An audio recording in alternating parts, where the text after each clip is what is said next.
हनुमान जी के ऋण तो राम जी भी नहीं चुका पाए, इतना ऋण है। ऐसा क्या ऋण किया हनुमान जी ने? एक उपकार नहीं किए, अनेक उपकार किए। देखो कितनी अद्भुत कथा है। जब रावण को मार दिया, राम जी राजा बनकर बैठे थे, तो एक बड़ी अद्भुत लीला हो रही थी। राजा बने, राम जी बैठे, हनुमान जी नीचे चरण दबा रहे। राम जी जब हनुमान जी को देखें तो हनुमान जी मुंह टेढ़ा कर ले, और हनुमान जी जब राम जी को देखें तो राम जी मुंह टेढ़ा कर ले, और जब हनुमान जी राम जी की तरफ देखें तो उल्टा मुंह कर ले। जानकी जी ने एक दिन पूछ लिया, क्या बात है, आपकी तरफ जब हनुमान जी देखते तो आप मुंह उल्टा क्यों कर लेते? राम जी बोले, जानकी, जिससे कर्जा लिया जाए क्या उससे कभी आंख मिलाई जाती है? जिससे कर्ज लिया हो उस मालिक से क्या कभी आंख मिलाई जा सकती है? जानकी जी बोले, नहीं।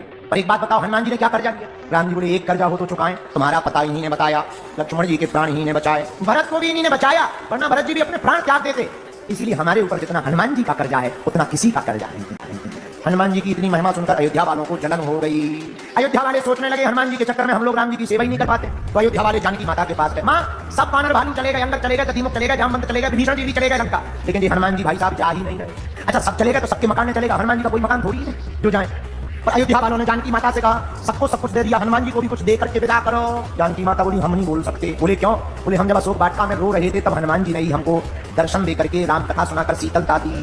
कौन बोलेगा? लक्ष्मण जी को कहो। लक्ष्मण भैया, आप राम जी से कहो कि हनुमान जी को कुछ दे दो, जाने दो, विदा करो। लक्ष्मण जी बोले, हम भी नहीं बोल सकते। क्यों? हमारे ऊपर भी कर्जा है। क्या कर्जा है? जब हमको शक्ति बाण लगा हुआ था तब हनुमान जी ने भी संजीवनी बूटी लाकर हमारे प्राणों को बचाया। कौन बोलेगा? भरत जी के पास गए। भरत जी, आप राम जी से कह दो कि हनुमान जी को कुछ देकर विदा करो, अयोध्या से भगाओ, हम लोगों को जल्दी से दर्शन नहीं मिलते, चरणों की सेवा नहीं मिलती। भरत जी बोले, हम भी नहीं बोल सकते। क्यों? जब 14 साल पूरे हो गए और प्रभु को आते नहीं देखा तो हम अग्नि जलाकर अग्नि में अपने प्राणों को देने जा रहे थे, तब हनुमान जी ने ही आकर बताया रघुनाथ जी आ रहे हैं। अब कौन बोलेगा? तब तक सबकी नजर शत्रुघ्न जी के ऊपर गई। भैया तुम बोलो, तुम्हारे ऊपर हनुमान जी का कोई उपकार नहीं है। शत्रुघ्न जी बोले, पूरी रामायण में हम कहीं बोले हैं? अयोध्या वाले बोले, नहीं बोले तो नहीं हो। बोले, जब पूरी रामायण में कहीं नहीं बोले तो लास्ट में हम क्यों बोले? जब हमारा कहीं बोलने का रोल ही नहीं है तो अब बोल करके हम बुरे क्यों हो जाए? कई माता कैसे? हमको नहीं बोलना है। अब कौन बोलेगा? तो सबने ही बोला।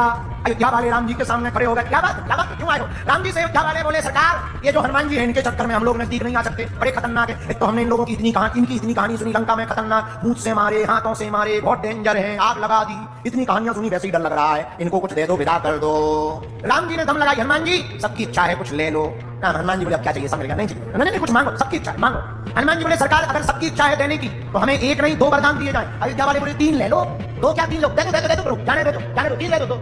नहीं 2 चाहिए। क्या चाहिए? हनुमान जी ने दोनों चरण राम जी के पकड़े, बोले, इनसे कभी दूर मत करना। अयोध्या वालों को अटैक आ गया। बोले, पहले तो एक भरोसा था कि कभी जाएंगे, अब तो रजिस्ट्री हो गई कि नहीं जाएंगे। अब तो ये जाने वाले नहीं है। ऐसे श्री हनुमान जी महाराज हैं जिन्हें राम जी के अलावा कुछ नहीं चाहिए।